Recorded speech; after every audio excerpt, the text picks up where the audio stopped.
Welcome back everyone to my Let's Play of Final Fantasy V, the 4-job Fiesta for T&V Small Critter Rescue. Our characters are here at Drakenvale, the Hiryuu Valley, to try to find some hiryuu grass to heal up Kara's hiryuu. The hiryuu was initially injured in the battle at the Big Bridge, but while it was resting, unfortunately it had to overstrain itself to rescue our party and get them back from the Moogle Forest back to Castle Ball, where we learn that Galuf is a king. So, no one's ever come out of this village alive, or this valley alive, including Kara's parents. So, very dangerous place, but hey, we have to do something to save the hiryuu. It basically saved our lives. I'm also going to need the hiryuu to basically travel around this world, since we don't have an airship. So, a hiryuu is going to be a major source of transportation in this world. So, this mountain, the terrain is really good in this area. We're going to see a new spell pop up because our levels get higher. So terrain kind of works on, there's like an equation that factors in your level, and depending on what number comes out, determines what terrain effect is used. So most of the terrains have 3 or 4 different effects, and the higher ones, the equation can't reach them without at least level 20. So by level 20, they can start getting the highest level spells. So we're gonna see one here in this forest. I mean the mountain and cave type terrain. It's going to be a cave-in, and basically it's like 4 rocks fall down and do random damage to different targets. So, really good one. It would be really good against the boss. But the boss, not too tricky. Can be annoying, especially when in the battle that I'm going to have with it. I don't get the best terrains for it. But if you are really lucky, or you can manipulate luck like a Tool Speedrun does, you can probably make quick work of this boss, just getting all the right terrains, all the right times. But we'll talk about the boss when we get to it. So we're just taking care of these other enemies in the meantime.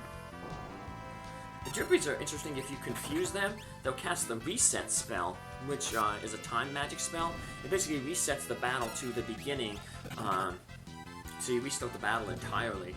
It's a way if you have that, like a thief, some of the rare steals, you try to get a rare steal. If you get the common steal, then you just cast Reset in the battle and go for the rare steal again. It's one way that you can kind of manipulate getting better steals from some enemies. But once again, we don't have a thief or a time mage to really focus on that, so. The only problem with these zombie dragons, and there's another type of dragon that we're going to meet, a bone dragon. The only problem with them with the dancing is they're undead. So you gotta kind of be careful when you dance, because you have that 1/4 chance to do the Jitterbug duet, which steals hit points from an enemy. But if you try to steal hit points from an undead monster, it reverses, and you end up taking damage and the undead monster heals. So in that case, it might just be better to just have your dancer just do a straight attack. And speaking of undead, we're about to find the strongest armor in the game, the Bone Mail. But it doesn't unfortunately make you undead, so you have weakness to fire, and you'll also take damage from cure spells. But at the same time, like death spells, like death, or like Blue Magic Doom, or Roulette would heal you up entirely. So it also gives some good status protections. So it actually can be kind of useful as long as you find a good way to heal without using white magic, and that's where stuff like Blue Magic, the White Wind, comes in really handy. So that really helped me against my Omega battle with my Blue Mage playthrough, because I was able to keep the character wielding the Bone Mail, wearing Bone Mail, healed with the Blue Magic White Wind, and then I was the bone meal prevented the Omega from doing some certain effects. That like there's a banishment effect that removes the character from the battle, and the bone meal prevents that from happening. So Omega's a tricky fight, but you gotta kind of really prepare for it. So I'm still not sure how I'm gonna deal with it with this one. But I know offense won't be a bad idea. Won't be bad because I'll have the Lit 3 sword to cast. So I'll be able to do damage to Omega, but Omega has a weird counting AI. Every time you hit it, it counters. And you just gotta kind of pick your shots. So you gotta wait for its AI, because if you hit it at the wrong time, it'll counter, and its regular attack then will usually can do a party wipe. So, but that's a long way off. So now if I had TNV, if he would have learned Magic Sword, higher level, at least level 4, I would have gave him the Magic Sword ability, because there's kind of like a mini boss here. It's a weird encounter in this area. We're gonna encounter a bone dragon and a zombie dragon and this other monster, a golem monster. It's gonna start looking like a regular battle, but then the two undead monsters, the bone dragon and the zombie dragon, are gonna turn on the golem, and basically you have to defeat them before they defeat the golem. So there we got to see the cave in, does some decent damage. Problem with this battle is we can't really rely on terrain, because terrain, hits indiscriminately, and it's going to hit Golem, and we don't want that.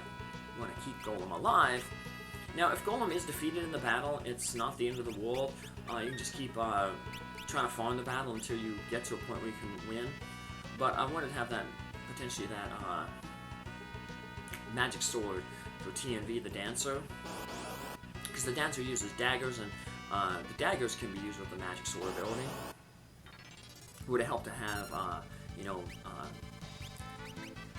TNV being able to do a Fire 2 sword, like how Galuf is doing here.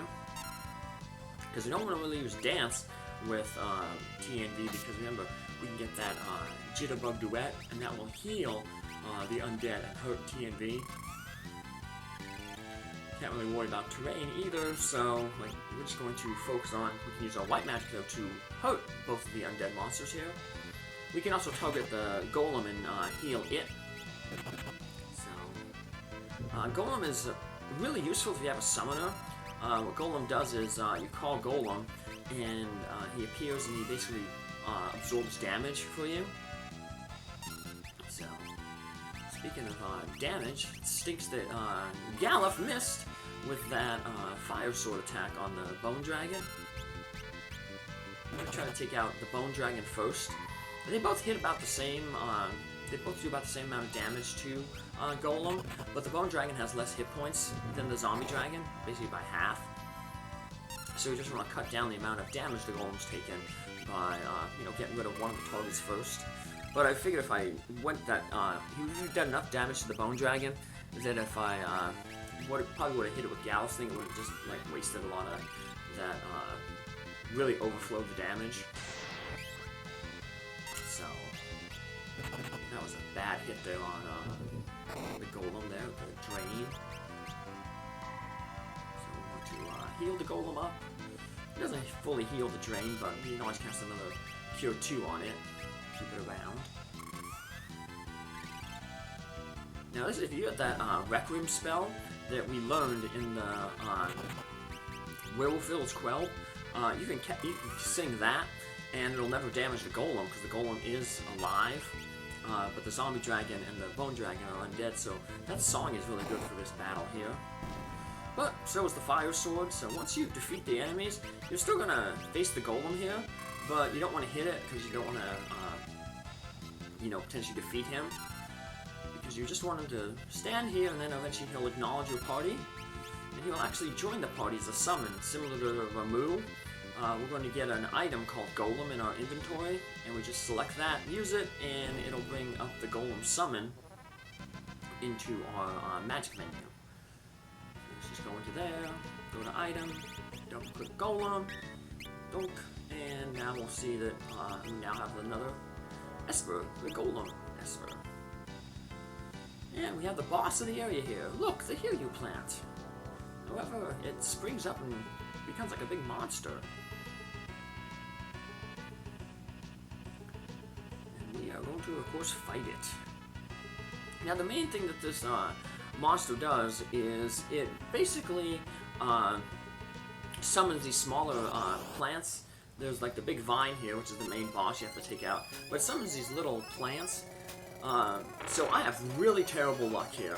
That cave-in would have been great if it would have just hit the hiryuu plant. But unfortunately it just kept hitting the flowers. The flowers are really weak. Pretty much anything takes them out. The only thing that doesn't take them out is the Gus spell, which it seems like a lot of our terrain characters are casting. Ideally, what would happen is pretty much your terrain characters would cast Earthquake, that would eliminate all of the dragon flowers, and then you would hope that the next person who casts terrain would do a cave-in and target the dragon pod while it's all alone. And I had no luck getting sword dance. I got it once in this battle, and while I was selecting dance, hiryuu flower popped up. And basically what that did was it absorbed the blow from the hiryuu plant. So it really stank because, you know, otherwise we would have done some good damage to the plant. So, but yeah, it's just like I said, very annoying because yeah, see that cave in there? We missed the plant entirely.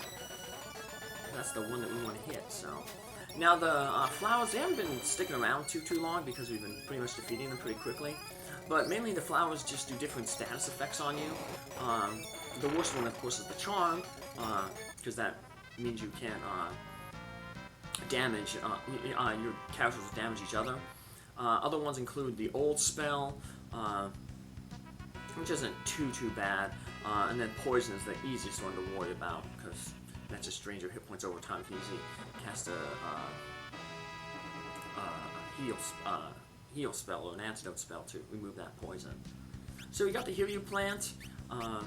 Speaking of Faris has 2 status ailments there. So if you have multiple status ailments, you can just cast the one heal spell, and that removes all status ailments. You don't have to remove them individually. You don't have to like cast antidote to remove the poison, and then cast use an eye drop to remove the darkness status. If you have multiple status ailments at a time, just cast the heal spell, get rid of them all at one time. So, really just march out of here. Luckily, we don't have to ran into all the enemies that we need to encounter here. We got the golem, and like I said, most importantly, we got the hiryuu grass. So, just going to take it back. The werewolves have some of the werewolves have some new dialogue in the village, but I'm not going to talk with them. We're going to return to the werewolf village a little bit later anyway, so I'll talk with them then. I just didn't want to have this video go too long and talk with all the werewolves, but we can do that at the beginning of the next video. So, because we were kind of exploring the land in the last episode, we'll notice that Castle Ball is surrounded by a bunch of mountains, and the only way to get into the overworld with the hiryuu is basically to the northeast of Quell. You notice to the east when we leave this mountain here, there's a small little passage. The hiryuu, remember, just like in the first world, you can't fly over mountains. So we're going to have to take this small little area and go into that little passage. We're going to once again pass by the werewolf village. So that's when I'll end up talking with the werewolves, getting the extra dialogue. So this is a long video, but I cut so much out because all these random encounters and speeding up the hiryuu plant fight to 4 times its normal speed definitely helped to make things more manageable and more watchable. So, alright, we are out of the mountain, the hiryuu Valley, Drakenvale. And now we can use our second use of the free inn here, the food. And get another 8 potions. Like I said, we can only use this 3 times. We'll use it later on in the game because we're going to swing by here again. But like I said, the best time, probably two best times are when you just before the dungeon and right after this dungeon. So potions not too important, but feel good for I guess healing outside of battle. But in battle right now, our characters have so much hit points and take so much damage that wasting a turn to just heal 50 is kind of pointless. The high potions are much better; they restore 500. Sadly, unlike Final Fantasy IV, where we had up to 4 different types of potions, you had like your Cure 1s, Cure 2s, Cure 3s, Cure 4s, we'll never get anything better than high potions in here. You have elixirs, which restore all your hit points, all your MP, but we're saving them because there's this one dungeon later on where there's monsters that give a lot of ability points, but they can only be defeated by throwing elixirs at them. So, but that'll be much, much later. So take care, have a good one, see you in the next episode. Bye.